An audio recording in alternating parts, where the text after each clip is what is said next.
ডিনারে veg chowmein করা হচ্ছে। তার জন্য এই সেই উপকরণগুলো লাগছে: পেঁয়াজ, লাল সবুজ ক্যাপসিকাম, বেবিকর্ন, টমেটো আর বিনস আর গাজর। তার সঙ্গে সয়াবিন বয়েল করে নিচ্ছি। আর চাউমিনটা তো বয়েল করে নিতেই হবে, চাউমিনটা সেদ্ধ বসানো হয়েছে। এটা করতে মোটামুটি 20 মিনিট সময় লাগবে, কেননা এগুলো বয়েল করব, তারপরে এগুলোকে মিক্সিং করা হবে, তো 20 মিনিট সময় লাগবে। 20 মিনিটের মধ্যে তোমাদেরকে আস্তে আস্তে আমি চাউমিনের ভিডিওটা দেখাবো। তোমরা সঙ্গে থেকো, দেখো কেমন ভাবে আমি চাউমিনটা তৈরি করি। নেড়ে নাড়াচাড়া করে আমি বয়েল করা সবজিগুলো দিয়ে দিলাম: ক্যাপসিকাম, গাজর, বিনস আর বেবিকর্ন দিয়ে একটু নেড়ে একটু ঢাকা দিয়ে দিই। আস্তে আস্তে হবে, কেন ওগুলোতে একটু তেলটা অল্প, তো ওখানে বয়েল নুন দিই অল্প করে।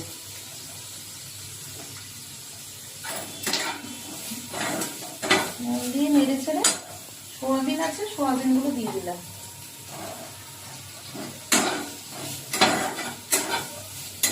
একটু ভাজা ভাজা হবে, সয়াবিনটা দিয়ে একটু নাড়াচাড়া করে তারপর সবজিগুলো দিয়ে দেবো। চেরা কাঁচা লঙ্কা দিলাম, আর স্যালাডের জন্য একটু শসা কেটেছি, সে একটু দিয়ে দিলাম, তাহলে কি জিনিসটা ভালো লাগবে।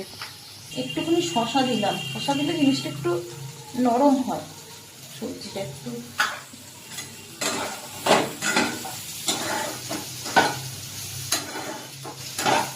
এবার ঢাকাটা খুলে আমি নুডলসটা দিয়ে দিলাম।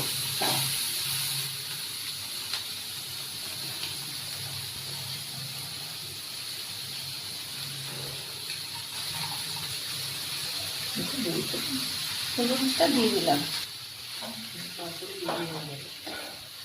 এরপরে আমি একটুখানি গোলমরিচ, একটু সামান্য নুন দেবো, কারণ আমি অল্প নুন তখন দিয়েছিলাম, আর একটু নুন দিতে হবে।